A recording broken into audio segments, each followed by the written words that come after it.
as we think together about getting a grip on various aspects of our life and faith. Today, our focus is on getting a grip on the tongue. And so we'll look together at the book of James, chapter 1, verses 26, 27, and chapter 3, verses 1 through 12. First in James chapter 1. If any think they are religious and do not bridle their tongues, but deceive their hearts, their religion is worthless. Religion that is pure and undefiled before God the Father is this: to care for orphans and widows in their distress, and to keep oneself unstained by the world. And then in chapter 3, not many of you should become teachers, my brothers and sisters, for you know that we who teach will be judged with greater strictness. For all of us make many mistakes. Anyone who makes no mistakes in speaking is perfect, able to keep the whole body in check with a bridle. If we put bits in the mouths of horses to make them obey us, we guide their whole bodies. Or look at ships. Though they are so large that it takes strong winds to drive them, yet they are guided by a very small rudder, wherever the will of the pilot directs. So also the tongue is a small member, yet it boasts of great exploits. How great a forest is set ablaze by a small fire, and the tongue is fire. The tongue is placed among our members as a world of iniquity. It stains the whole body, sets on fire the cycle of nature, and is itself set on fire by hell. For every species of beast and bird, of reptile and sea creature can be tamed and has been tamed by the human species. But no one can tame the tongue, a restless evil, full of deadly poison. With it we bless the Lord and Father, and with it we curse those who are made in the likeness of God. From the same mouth come blessing and cursing. My brothers and sisters, this ought not to be so. Does a spring pour forth from the same opening both fresh and brackish water? Can a fig tree, my brothers and sisters, yield olives, or a grapevine figs? No more can salt water yield fresh. Well, we're left without any question as to how James feels about the matter. And we're made uneasy because I think any of us who have lived to be at least 2 years old know how difficult the tongue can be. There was a little girl who was the daughter of an extended friend, a relationship of Priscilla's and mine. Actually, this one telling the story was uncle to the little girl. His brother, he told us, was a very strict, prim, and proper pastor of a very strict Bible-believing congregation. And they raised their kids to be prim and proper as well. Just so happened that they were remodeling their home, and the workers who were in the home were using language that was a little bit different from the language they were learning at church. And this little girl the daughter was at that stage in her life where she was picking up words constantly. Just every day were new words. She was fascinated by them. And with these workers in the house, she was learning words she hadn't known before, and to the exasperation of her parents, who would warn her not to use those words. Most of them 4 letters, so she could wrap her mind around them, and her lips as well. So on a particular day, after an extended struggle with this little girl over these words she was trying out for size, with Dad off at church doing his pastoral duties, the little girl said another bad word, and her mom heard it and came to her and said, "If you say one more bad word, you cannot live in this house." Of course, parenthetically, we should note, be careful what you say, right? Even adults need to be reminded of this. But she said, you cannot live in this house, and now it's out of her mouth. A little bit later, the little girl, scarcely 3 years old, comes out with another fresh word. And the mom hears it, and she comes around the corner to get her. But the little girl, by this point, is walking away from her down the hallway toward her own bedroom. And her mom decides she'll just watch. The little girl goes into her bedroom, reaches into the closet, gets her little overnight bag, her little blankie, her little stuffed animal, and she puts them in there with her head slunk down. And you can tell she's despondent by her body language. She zips up that overnight bag, and she comes tromping slowly down the hallway, and Mom kind of keeps hidden out of sight to see what will happen next. The little girl goes to the front door, opens the door, and walks out. They lived at the end of a cul-de-sac, and she walks up the end of the cul-de-sac and walks back, does that 2 or 3 times. Mom's looking through the window to see what will happen. The little girl comes back finally and sits down on the curb in front of the house with that bag beside her and her head down. About that time, her father comes home and pulls into the driveway, sees her sitting there, and comes over and sits down beside her and said, "What's wrong?" And she cries, and she tells what Mom had said. She said, if I said another bad word, I couldn't stay here. And so the father, brilliant as he was, said, well, then what are you doing here? Through tear-stained eyes, she looked up and she said, I didn't know where the hell to go.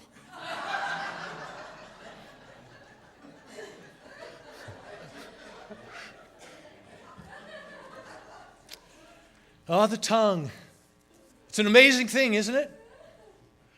This tongue of ours that can express things in glorious fashion and leave us stunned by its poetic power.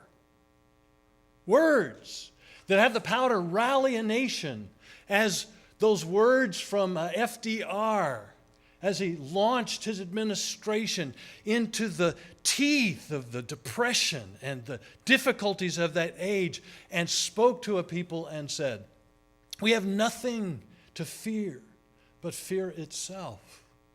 We know that words are power, and they don't have to be florid words. They don't have to be multiplied one word upon another. Abraham Lincoln, in one of the shortest addresses in all of presidential history, on the battlefield of Gettysburg, offered an address, the words of which have echoed across time and still resound in power and strength. But we also know the opposite is true as well, don't we? How words thoughtlessly spoken can leave ripple effects over time, unable to take them back.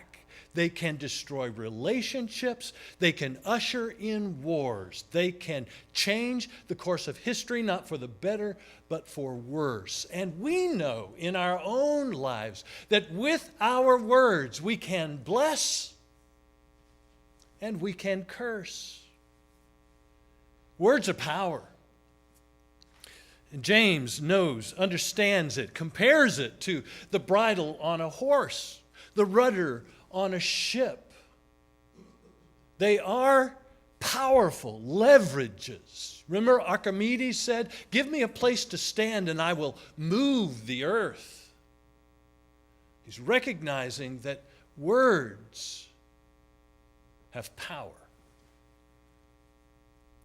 And we do well to pause and consider exactly how that is so, and because of that, how true it is that we need to learn to tame the tongue. Says James here, it is like a fire, and what he's trying to capture is the wildness, how easily the tongue can be unleashed.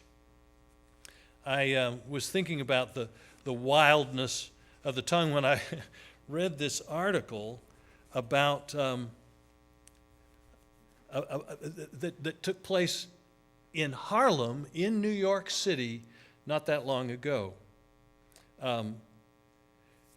there was a man who showed up in the lobby of an apartment area, and he had lacerations on his arms and his legs. They called an ambulance. They got him to the hospital, and it became a source of investigation because the police who got involved with the situation knew something was going on. They ended up back at this man's apartment only to discover inside his apartment he had a full-grown tiger and a 3-foot-long alligator. After he got out of the hospital, he was arrested. The tongue is like a tiger, prowling around the apartments of our lives. The very notion that we should take it lightly and treat it like we could domesticate it easily is to misunderstand how easily it can get away from us. The tongue can destroy. James is focused on that power, but we have in these verses some practical guidance for how we can get a handle on this aspect of our lives. And so in the book of James, there are these points where the author comes back to talk about that very thing and suggest particular avenues of support. I think it's helpful, first of all, from that passage in James chapter 1, those verses leading straight into it, to recognize the power of the heart in this equation. If we want to exercise some discipline over the tongue, we need to tend to the heart. It starts there. The words that are spoken specifically, verse 26, if any think they are religious but do not bridle their tongues, but deceive their hearts, their religion is worthless. The heart is the starting point. James, the good student of Jesus, understood that the tongue is ultimately an instrument of the heart. Jesus himself in Matthew chapter 12 said, "For out of the overflow of the heart, the mouth speaks." What flows from the mouth comes from the heart. From this same basic awareness, David, Psalm chapter 19 says, "May the words of my mouth and the meditations of my heart be acceptable in your sight, O Lord, my rock and my redeemer."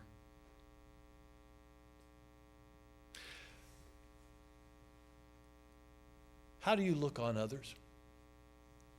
You know, sometimes we are guarding our mouths at our lips, while inside, in our heads, we are looking down upon them or angry at them.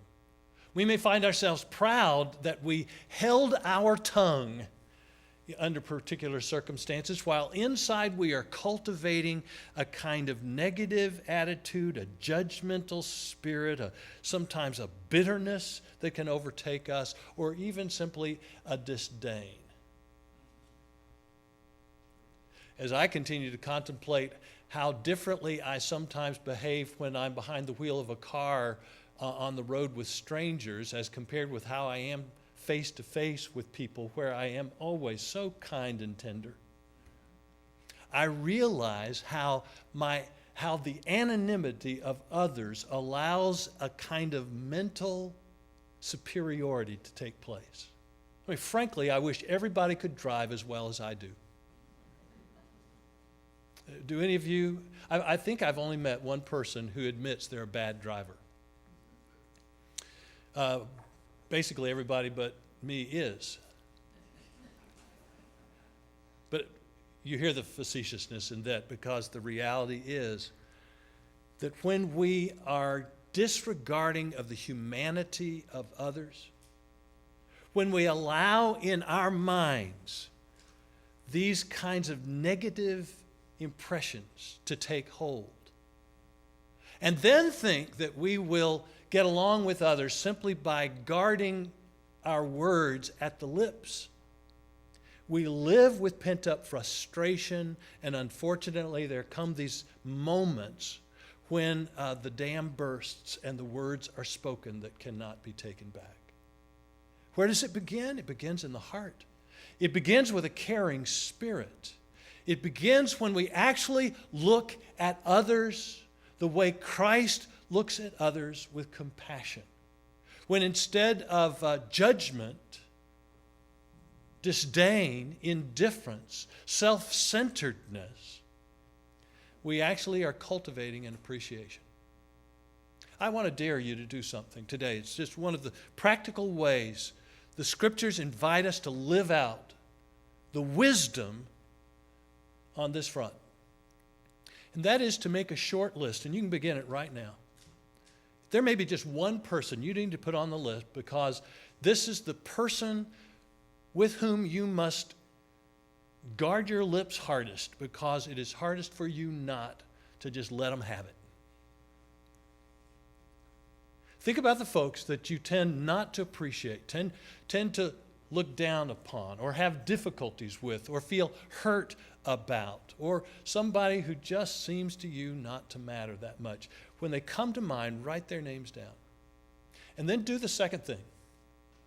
Take some time in the presence of God to allow God's eye view to overtake you. To pay attention to the things that make them unique. To call attention to their distinctive characteristics, those elements of their life story that lend themselves to appreciation and empathy. And even those who may seem harsh, contemplate what lies behind that and care about what's going on for them. Allow your heart to be warmed. That's the place where the heart touches the lips and changes what happens next. There is more wisdom. In chapter 1, verse 19, as it so happens, you can look back just a few verses from where our focus was. James writes, "You must understand this, my beloved. Let everyone be quick to listen, slow to speak, slow to anger." And so, second lesson is be slow to speak. Speak instead through action.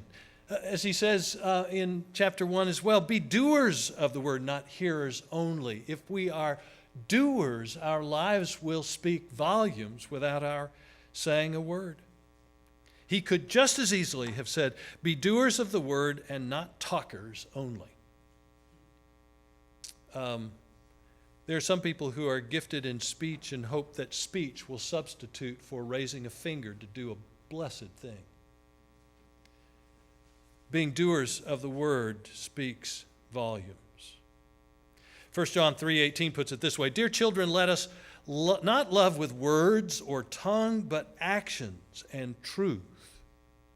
And isn't that James' point here? When comparing the expression of compassion with deeds of compassion, it's our deeds that matter most. St. Francis of Assisi is known to have said, "Preach the gospel at all times, and when necessary, use words." If you lost your tongue, how would you communicate what's in your heart?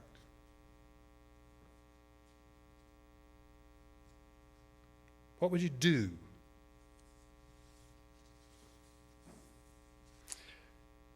There is a next lesson that comes with that. Being quick to listen.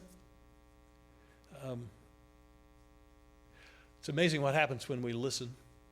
Just this week, I exercised restraint and was glad I did, because I was tempted to jump to conclusions one more time.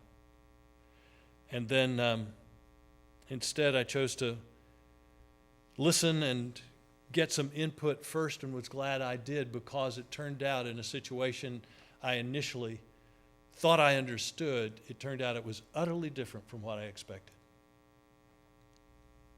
And it changed everything to realize If I'd just taken a little longer to listen, how often we've said that.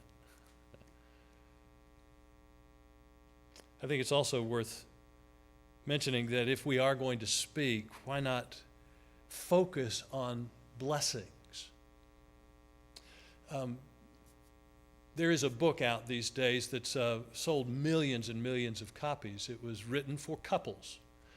But it's now, the author of the book has written versions of that for all different kinds of relationships, but it's called The 5 Love Languages. And Dr. Jerry Chapman, settling in on these key insights on the different ways people experience and express love, has captured, I think, in some really powerful, practical ways, how we can express our love. And it comes in 5 ways. This is bonus this morning. I could put it up on the screen, but I didn't think to do that this morning. But it comes through quality time. It comes through acts of service. It comes through simple physical touch. It comes in words of affirmation. I've missed one here and quickly. Thank you. Receiving gifts, the one that has over time been less important to me, is the last one I thought. Receiving gifts is a love language. And not fancy, expensive gifts, but these practical, dead-on expressions. It could be as simple as a flower picked from a field. But that words of affirmation is so profound and so powerful. And consider your power with your words to bless someone else. If out of the heart you are recognizing the good in another person and are choosing to focus on that instead of their shortcomings, their failures, you can buoy their spirits. How many of you have received a card in the mail with somebody just saying, I want to express appreciation for you? It means the world, doesn't it? Now, this week I wrote this congregation a thank you because 2 times in October you pulled out the stops to let Priscilla and me know how much you appreciated us. On my birthday, on October 8th, and then Pastor's Appreciation Day. But the fact of the matter is, you find ways almost on a daily basis to express appreciation. It's powerful, isn't it? It lifts the spirit. It takes our discouragement and can turn it around. It allows us to imagine that things are possible. It reminds us that we still have worth, that we matter. We have the power to bless instead of curse. There's so much more that we could talk about in this in this study of James, but we need to and we can, in the power of the Spirit, get a grip on our tongue. We can allow the presence of Christ in us to become the blessing to the world. I'm going to close with a portion of a prayer that the Missionaries of Charity, Mother Teresa's movement, pray on a daily basis as they prepare to serve those who are among the most desperately poor and dying of the world. Dearest Lord, may I see you today and every day in the person of your sick, and whilst nursing them, minister unto you. Though you hide yourself behind the unattractive disguise of the irritable, the exacting, the unreasonable, may I still recognize you and say, Jesus, my patient, how sweet it is to serve you. Let's pray.